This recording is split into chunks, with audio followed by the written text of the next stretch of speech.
Some people don't just see the world, they sense it before anything happens. A slight change in tone. A pause that feels heavier than words. A room that suddenly feels wrong even when everyone's smiling. If you've been told you're too sensitive, you overthink, or you need to calm down, but your mind never shuts off, this isn't weakness. It's a nervous system trained to stay alert to survive. This video isn't here to flatter you. And it's not here to label you broken. It's here to reveal why you're this aware, what it's silently doing to your mind, and how this gift slowly turns into exhaustion, without you realizing it. Watch carefully, because this might explain your entire life. Your awareness didn't come from nowhere. And it definitely wasn't a random personality trait. Most people think being hyper-aware means you're naturally analytical, intuitive, or emotionally intelligent. But the truth is heavier than that. Extreme awareness is almost never a choice. It's a learned response. It begins when a child grows up in an environment that feels emotionally unpredictable. Not always loud. Not always abusive. Sometimes just inconsistent. One day everything is fine. The next day something feels off, but no one explains why. So the child adapts.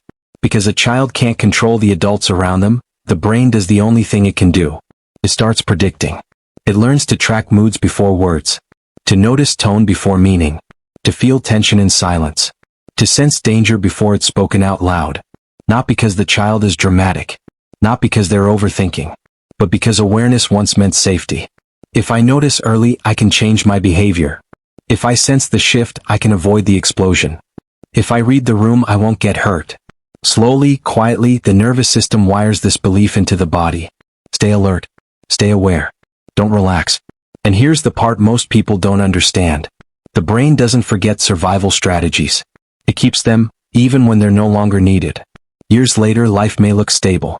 You may be safe. The people around you may be emotionally healthy. But your nervous system doesn't update automatically. So you still scan rooms. You still track energy. You still notice micro shifts in tone, posture, silence. Not because danger is present, but because your body learned that vigilance equals control. And control once meant survival. That's why your awareness doesn't shut off when things are calm. That's why peace feels unfamiliar. That's why just relax feels impossible. Your system learned this rule early. If I stop paying attention, something bad might happen. So even when nothing is wrong, your body stays prepared. This is also why your awareness feels physical, not just mental. You feel tension in your chest before you understand why. Your stomach tightens before your brain catches up. You sense a shift before anyone admits it exists. That's not imagination. That's a nervous system trained to detect emotional weather. The problem isn't that you're too aware. The problem is that the part of you responsible for awareness never learned when it was safe to stand down. The danger ended. But the pattern didn't. And that's the foundation of everything that follows. The overthinking, the exhaustion, the loneliness, the inability to rest. Your mind didn't become hyper-aware because it wanted to be special. It became hyper-aware because once upon a time it had to be. And until your nervous system learns that the war is over, it will keep acting like it's still protecting you. Here's where things get uncomfortable. Because these signs don't feel like information. They feel personal. If you're too aware, you don't experience conversations the way most people do. You experience layers. The first sign is this. You see depth where others see simplicity. For most people, words are just words. For you, words are only the surface. You hear tone before meaning. You notice hesitation between sentences. You sense when a smile doesn't reach the eyes. When a yes sounds unsure. When silence feels louder than anything spoken. You don't listen only to what's said, you listen to how it's said, when it's said, and what's missing. That's why you often know something is off before anyone admits it. Sometimes that awareness protects you. It helps you spot dishonesty, manipulation, and emotional distance. But here's where it turns heavy. Your mind doesn't only detect real danger. It starts detecting potential danger everywhere. A delayed reply becomes rejection. A canceled plan becomes a disappointment. A neutral expression becomes disapproval. And suddenly, awareness becomes anxiety. The second sign is this. You replay interactions long after they're over. The conversation ended. The other person moved on. But your mind didn't. You replay what you said. How it sounded. The look on their face. The pause before they responded. You analyze not because you enjoy it, but because your nervous system believes one thing. If I fully understand this, I can prevent future pain. So your mind keeps looping. Searching for certainty. Searching for control. This isn't a reflection. It's rumination. And rumination feels productive, but it never actually resolves anything. It just keeps you mentally stuck in the past. The third sign is this: you feel misunderstood more often than you feel known. You can explain events easily, but you struggle to explain the emotional undercurrent. You sense things that don't translate well into words. Energy, tension, unspoken meaning. And when you try to express it, people respond with shallow reassurance. You're overthinking. It's not that deep. You're too sensitive. So you stop explaining. You stop correcting. You stop sharing the deeper layer. Not because it's not important, but because being dismissed hurts more than being quiet. This is where loneliness begins for people who are too aware. Not from lack of people, but from lack of resonance. The fourth sign is this: you feel emotions before they're named. You walk into a room and feel something shift instantly. No one says anything. Nothing obvious happens. But your body reacts. Your chest tightens. Your stomach sinks. Your energy changes. Later, when someone finally admits, "Yeah, I was stressed," or "something was bothering me," you're not surprised. You already knew. This happens because your nervous system learned to read emotional environments the way others read words. You absorb emotional atmospheres without trying, without permission, without pause. These signs aren't random personality quirks. They are survival skills that never retired. They once kept you safe. Now they keep you alert. And the more you recognize yourself in these patterns, the more important the next part becomes. Because this level of awareness doesn't just shape how you see the world. It slowly shapes how tired you are inside it. Here's the part no one warns you about.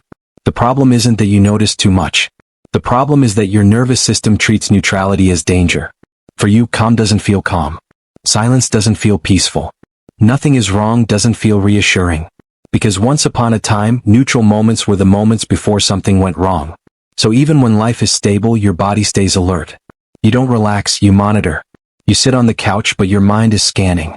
You're on vacation, but your thoughts are reviewing conversations.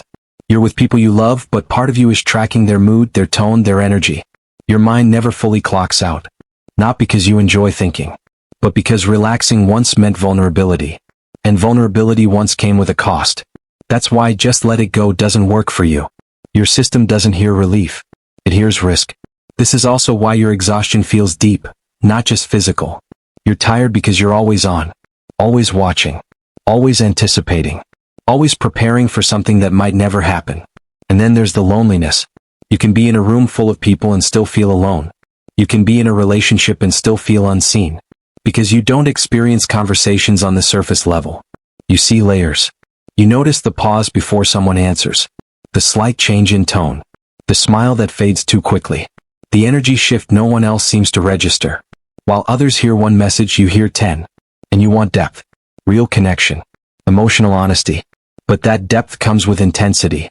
And most people aren't wired for that level of awareness. So when you share what you notice, people feel overwhelmed. They think you're reading too much into things. They think you're making problems where none exist. Eventually you stop explaining. You stop asking. You stop correcting. You stop sharing the part of you that sees everything. You pull back, not because you don't care, but because caring this deeply hurts. And this is where the real exhaustion comes from. Not from thinking deeply, but never resting from it. From carrying awareness without relief. From being emotionally awake while others sleep through the moment. From constantly translating the world while no one translates you. Your mind becomes a place of constant motion. Your body never fully unwinds. Your emotions don't get space to land. And over time, something dangerous happens. You start to confuse exhaustion with identity. You think, this is just how I am. This is just my personality. But it's not. It's a nervous system stuck in protection mode. One that doesn't know how to power down. One that believes if it stops scanning, something will be missed. Something will go wrong. Someone will leave. Something will hurt. So you stay alert. And the cost of that alertness is quiet burnout. Not dramatic. Not visible. Just heavy. Persistent. And lonely. And this is the moment where awareness stops being a gift and starts becoming a weight. But the story doesn't end here. Because the next part isn't about losing your depth. It's about learning how to carry it without collapsing under it. Before we go any further, hear this clearly. You do not need to become less aware to feel better. You do not need to dull your mind. You do not need to become shallow to find peace. The goal is not to erase your depth. The goal is to remove the fear attached to it. Because the problem was never awareness itself. The problem was awareness being hijacked by survival. So this part isn't about fixing you. It's about teaching your nervous system something new. Let's start where real change begins. Step 1. Name the pattern.